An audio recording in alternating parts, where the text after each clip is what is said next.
Hello po. Magandang araw po sa inyong lahat. Hingi po ako sana sa inyo ng konting pabor. Tulong nyo na lang po sa tulad naming mga content creator. Baka naman po pwedeng paki-like, subscribe, at pakitap na rin tong maliit na bell sa gilid para ma-notify ko kayo pag may bago akong i-upload na video. Sana huwag niyong kalimutan mag-subscribe. Salamat po.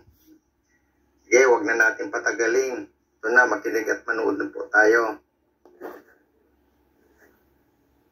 Alam ko po napakarami sa inyo na may ganitong problema pagdating sa utang. Marami din nang nagsa-share sa akin ng kanilang karanasan. At ako din po ay nalulungkot at talagang nararamdaman ko po yung inyong hirap at sakit. No? Totoo po yun.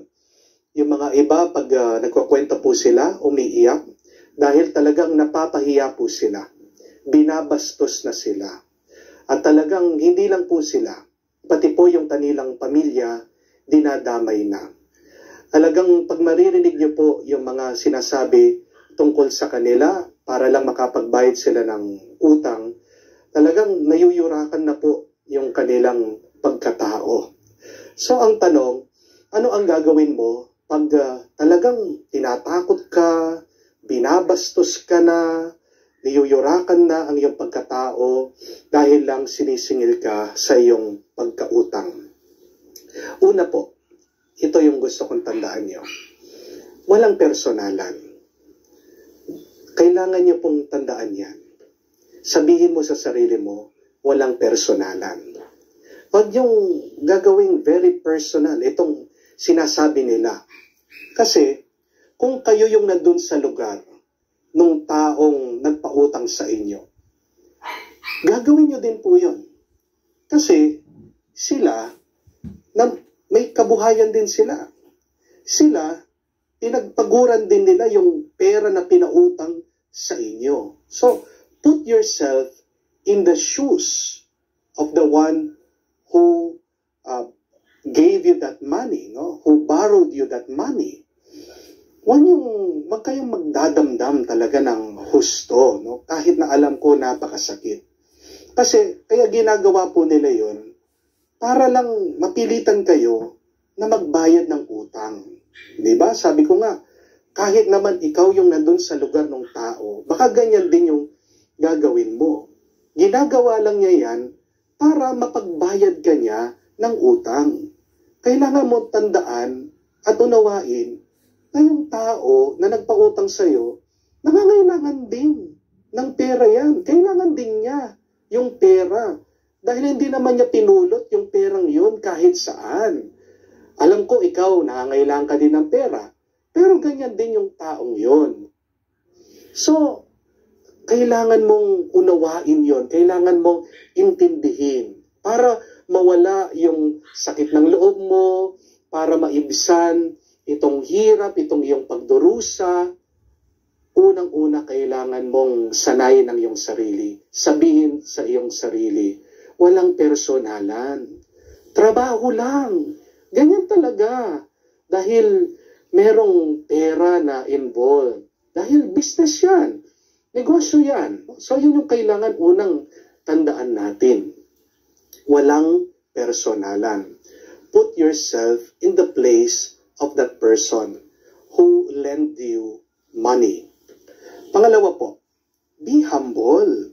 Kailangan maging mapagkumbaba ka. Paano babait yung naniningil sa iyo? Kung magiging mabait ka sa kanya, huwag ka nang magmamataas. Huwag ka nang alalaban, no? Huwag kang gagawa ng eksena. Yung mga iba kasi, sila na nga yung nangutang, sila pa yung mayabang. Sila pa po yung nanghahamok, sila yung nanghahamon, di ba? Kaya nga, imbis na patawarin ka nung nagpautang sa'yo, imbis na bigyan ka pa ng palugit, lalo pang tumitigas yung puso niya sa iyo. Diba? Kailangan mong maging mabait. Kailangan mong magpakumbaba. No? Be humble. The way to a person's heart is kindness. No? Diba? Merong kasabihan din na ang daan din sa puso ng Diyos ay pagpapakumbaba. Humility. Kaya kung sa Diyos umuobra ang pagpapakumbaba, mas lalo na sa ating mga taong ginawa niya. Kaya nga kung gusto mong bigyan ka pa ng another chance, extend pa niya yung oras, yung panahon, bago ka niya singilin ulit, try your best to be humble, no? Be kind, no? Talagang pakita mo yung pinakamabuting pag-uugali mo, pagkatao mo sa taong yan, no? Be sweet, no? At subukan mo at makikita mo magbabago yung ugali ng naniningil sa iyo. So that is the second one. Be humble, magpakumbaba ka. Huwag ka makikipag-away. Huwag ka magiging mayabang. Kung hindi, lalo ka pa niyang paparusahan. Third, pangatlo po, be prudent. Be wise. Maging matalino ka. Ngayong naghihirap ka na, sana maging marunong ka na. Matuto ka doon sa iyong pagkakamali. Napakarami po kasi sa atin, nagkamali na, tatakpan yung isang pagkakamali sa isa pang pagkakamali. Di po ba? No? Kung nagkamali ka, tama na yung isa. Kung meron kang utang, di ba dapat maging matalino ka na? Magtipid ka, huwag ka nang maging magastos, no? Pero yung mga iba, yan yung nakakatawa eh. Punong-puno na ng utang, parang mga milyonaryo kung gumastos. Hindi po ba? Alam niyo po, ang paghawak ng pera ay isang reflection ng ating pag-uugali, no? Kung ano yung ugali mo, lilitaw yan at nasasalamin sa kung paano mo hinahawakan ang pera, ang kayamanan, ang ari-arian. Kung gusto mong umayos yung iyong financial na kalagayan, mag-umpisa ka sa loob. At nag-uumpisa yan sa isip. Kaya nga, sabi ko, be prudent, be wise. Maging mas matalino ka na, maging mas marunong ka na sana. Pang-apat, be strong. Persist. Magsumikap ka pa rin. Minsan, pag meron tayong utang, alam ko po yung mga iba nanghihina. Alam ko yung mga iba gusto nang sumuko. Gusto nang magpakamatay. Pero kung susuko ka, paano na? Walang problema ang nananatili.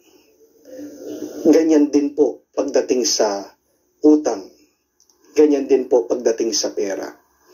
Ito na lang yung tandaan mo. Ito yung unawain mo. Ang pera, papel lang yan. Kaya mong kitahin. Ang pera, makikita mo pa uli yan. Dahil piniprint yan eh. Pinopotocopy yan eh. No? Pero may mga bagay sa ating buhay na hindi pwedeng ipotocopy. Hindi pwedeng kopyahin. Unang-una na dyan, yung iyong buhay, yung iyong kalusugan.